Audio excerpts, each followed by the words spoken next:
Assalamualaikum warahmatullahi wabarakatuh. Nah, bertemu lagi dengan saya Yoza Yulia Putri, NIM 1914080007 dari jurusan Tadris IPA Fisika A UIN Imam Bonjol Padang. Nah, di video kali ini yang akan dibahas adalah biolistrik dan magnet. Nah, yang pertama adalah sistem saraf dan neutron. Nah, sistem saraf ini sangat berperan penting pada hampir semua fungsi tubuh otak, yang pada dasarnya adalah suatu komputer sentral yang menerima sinyal internal dan menghasilkan respon yang sesuai dengan sistem saraf. Nah, ada dua. Yang pertama adalah sistem saraf pusat. Nah, sistem saraf pusat ini dibagi lagi menjadi dua, yaitu otak dan sumsum tulang belakang. Nah, otak ini merupakan alat tubuh yang sangat penting dan sebagai pusat pengatur dari segala kegiatan manusia. Bagian utama otak itu adalah ada cerebellum dan batang otak. Nah, otak besar itu merupakan pusat pengendali kegiatan tubuh yang disadari. Nah, otak kecil terletak di bagian belakang otak besar, tepatnya di bawah otak besar. Nah, otak kecil itu berfungsi sebagai pengatur keseimbangan tubuh dan mengkoordinasikan kerja otot ketika seseorang akan melakukan kegiatan.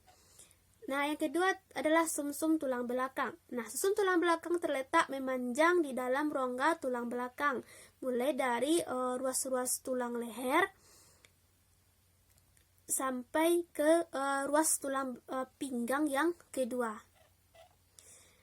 Nah, lanjutkan yaitu yang pertama tadi sistem saraf pusat, yang kedua adalah sistem saraf otonom.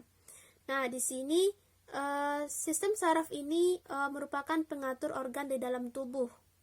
Nah, ada 3 komponen yang harus dimiliki oleh sistem saraf ini, yaitu reseptor, yaitu penerima rangsangan, dan yang kedua penghantar impuls atau yang dilakukan oleh saraf itu sendiri. Kemudian efektor adalah bagian yang menanggapi rangsangan yang telah diantarkan oleh penghantar impuls. Nah, yang ketiga adalah neuron. Nah, neuron ini atau disebut dengan sel saraf. Nah, suatu sel saraf yang merupakan bagian terkecil dalam suatu skema saraf dan berfungsi untuk menerima, menginterpretasi, dan menghantarkan pesan listrik atau aliran listrik. Nah, bagian dari neuron ini adalah ada badan sel, merupakan bagian yang paling besar dari sel saraf yang berfungsi untuk menerima rangsangan dari dendrit dan meneruskan ke akson. Nah, dan yang kedua adalah dendrit. Nah, dendrit ini adalah serabut sel saraf pendek dan bercabang-cabang. Kemudian ada akson atau neurit adalah serabut sel saraf panjang yang merupakan perjuluran sitoplasma badan sel. Nah, di dalam neurit inilah terdapat benang-benang halus yang disebut dengan neofibril. 3 macam sel saraf.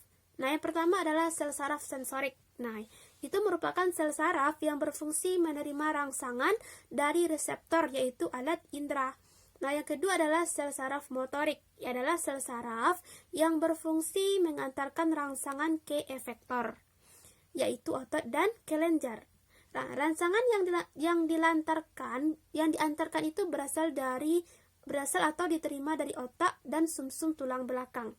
Nah, yang ketiga adalah sel saraf penghubung, adalah sel saraf yang berfungsi untuk menghubungkan sel saraf satu dengan sel saraf lainnya.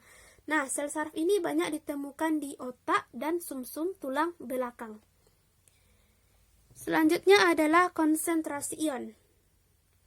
Nah, untuk konsentrasi ion, potensi istirahatnya adalah pada waktu sama dengan 0, dan di mana ion K akan melakukan difusi dari konsentrasi tinggi ke konsentrasi rendah, sehingga pada saat tertentu akan terjadi membran dipole membran 2 kutub, di mana larutan dengan konsentrasi yang tadinya rendah akan kelebihan ion positif. Nah, kebalikan dengan larutan yang konsentrasinya tinggi akan berubah menjadi kekurangan ion sehingga menjadi lebih negatif. Nah, membran permeabel biasanya permeabel terhadap ion K, Na, dan Cl, sedangkan terhadap protein besar sangat tidak permeabel. Nah, selanjutnya adalah kelistrikan otot jantung. Nah, di sini terdapat sel membran otot jantung itu sangat berbeda dengan saraf dan otot bergaris. Kemudian medan magnet sekitar jantung disebabkan adanya aliran listrik jantung yang dia akan mengalami depolarisasi dan repolarisasi. Kemudian pada saat maupun otot bergaris dalam keadaan istirahat dilakukan rangsangan, ion-ion Na+ akan masuk ke dalam sel dan timbullah depolarisasi. Nah, pada saat sel seotot ion Na+ terjadi kebocoran, maka terjadilah repolarisasi komplit. Nah, selanjutnya adalah dengan mengalirnya aliran listrik akan menimbulkan medan magnet. Nah, medan magnet sekitar jantung disebabkan adanya aliran listrik jantung yang mengalami depolarisasi dan repolarisasi tadi. Nah, pencatatan medan magnet disebut dengan magnetoksidogram.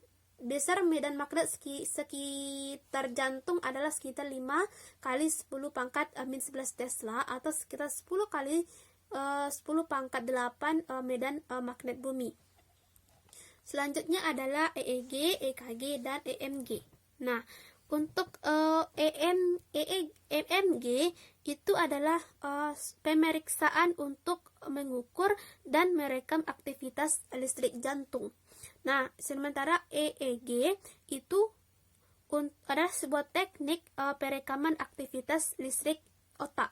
Kemudian EMG adalah teknik untuk mengevaluasi dan rekaman aktivitas listrik yang dihasilkan oleh otot rangka. Nah, dan selanjutnya adalah kelistrikan pada belut listrik. Nah, di sini belut listrik itu menghasilkan pulsa listrik. Nah, cara belut listrik mengeluarkan listrik sama seperti baterai, tetapi tegangan diberikan mencapai 500 volt. Nah, tegangan ini dapat membuat musuh-musuhnya lumpuh. Nah, belut listrik menghasilkan arus listrik besar melalui sistem saraf yang sangat terspesialisasi yang memiliki kapasitas untuk menyinkronkan aktivitas-aktivitas sel penghasil listrik yang berbentuk cakram yang akan dikemas keadaan organ listrik khusus.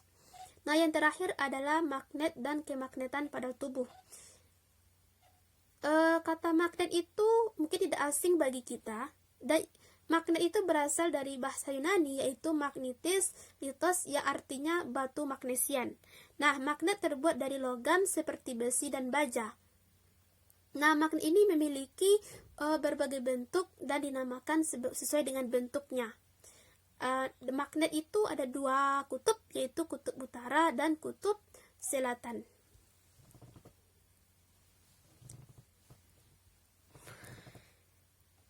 Nah, berdasarkan sifat interaksi bahan terhadap magnet, benda diklasifikasikan menjadi 3 kelompok, yaitu ferromagnetik, diamagnetik, dan paramagnetik. Nah, medan magnet di bumi itu dapat memengaruhi batang magnet yang diletakkan bebas di permukaan bumi, dan hewan yang mampu mendeteksi medan magnet bumi karena badannya terdapat sinyalan listrik. Nah, itulah pembahasan tentang